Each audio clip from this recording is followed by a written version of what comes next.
Hey guys, my name is Will. I'm the NBA analyst for Central Sports Report, and today we're going to be talking about three Paul George trade scenarios that should have gone through. Now, as we all know, earlier this month, in a blockbuster trade, four-time All-Star Paul George was moved from the Indiana Pacers to the Oklahoma City Thunder for both Victor Oladipo and Damontis Sabonis. Now, this trade really came out of nowhere for Oklahoma City. Everybody believed that Cleveland and Boston, were the front runners in acquiring George.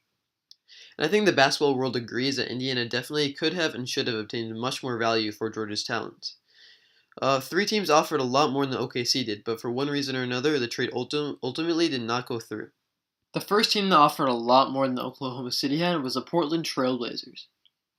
The Trail Blazers would have traded pick 15, pick 20, and pick 26, and any other player outside of course, Lillard, McCollum, and Nurkic for Paul George.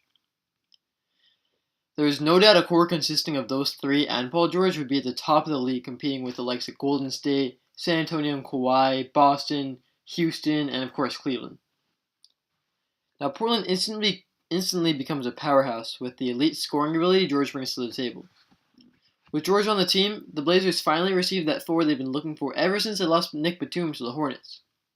If this move actually happened, I would probably put the Trailblazers at a respectable 4 seed in the tight West, a game or two back of the Spurs, and probably right in front of Minnesota. The new score-heavy Big Three could win about 50 games, and I think would definitely challenge for a spot in the Western Conference Finals.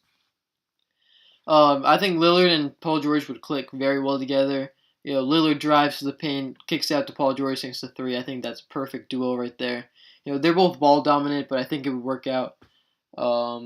Especially with CJ McCollum, also a great shooter for Paul George. Lillard to kick it out to. I think the combo would be great. And what's really cool is the 3 picks Portland would have given up in return for Paul George turned out to be Justin Jackson at 15, Harry Giles at 20, and Caleb Swanigan at 26. Though 3 pretty big names. Justin Jackson was star in North Carolina. Harry Giles, I think, was like number 1 or number 2 prospect before he got hurt and he didn't play too well in Duke, but back in high school. Now they're solid and respectable players for their spots in the draft.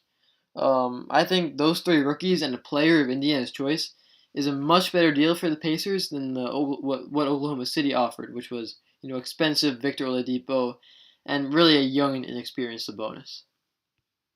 The Cleveland Cavaliers were actually really close in acquiring Paul George. It would have been a 3-team trade. Cleveland would trade Kevin Love to Denver.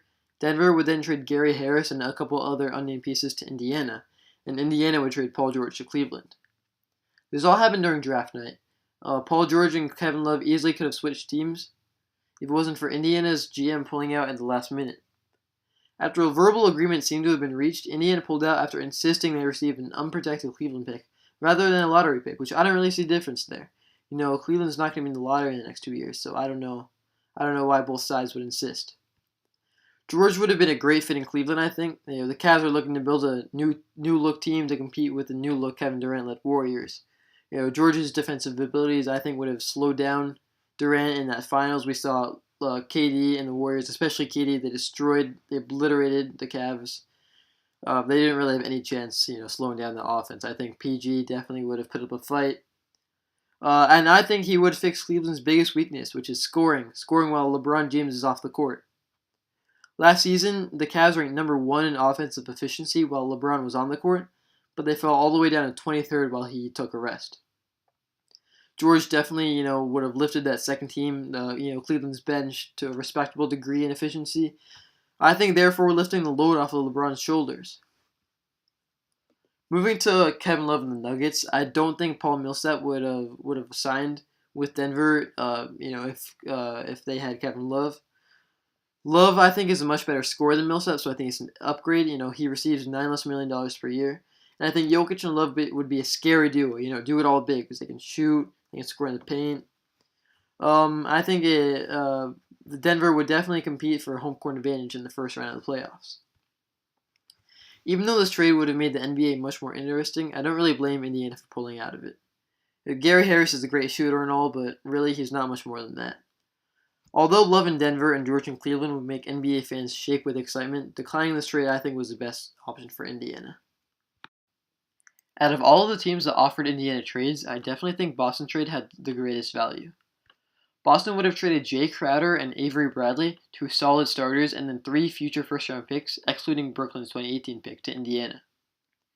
Now, why would Indiana decline this trade? Reports claim that Indiana insisted on receiving Brooklyn's 2018 pick. Even without that top pick, though, Boston's offer had a much greater value to it than Oklahoma City's. Crowder and Bradley are 2 great defensive players that would have allowed Indiana to create an identity in the post-Paul George era, and the 3 first-round picks ensure that the Pacers would be receiving young talent in the upcoming years. For the win-now Celtics, though, George would have been a perfect fit. Although the defensive prowess of Avery Bradley and Jay Crowder would certainly be missed, George is one of the best two-way players in the league and would surely be a defensive anchor for the green and gold, while also adding elite scoring on the other end of the court. Now, not to knock Gordon Hayward or anything, the former Utah Star is a great scorer, and Boston signing him was one of the best moves of the offseason. However, I think we can all agree George adds more star power to the Celtics that could potentially have unseated Cleveland as the best team in the East. Well, there you have it, guys. 3 Paul George trade scenarios that should have gone through. I think it's pretty cool to see, how a couple decisions could change the course of the NBA forever. If you guys liked our video, please leave a like and subscribe for more NBA content. And also, if you like our sports videos, definitely look up Central Sports Report without any spaces to check out our website, which we upload articles which are more detailed than our videos. Again, guys, thanks a lot for watching, and I'll see you guys next time. Thank you.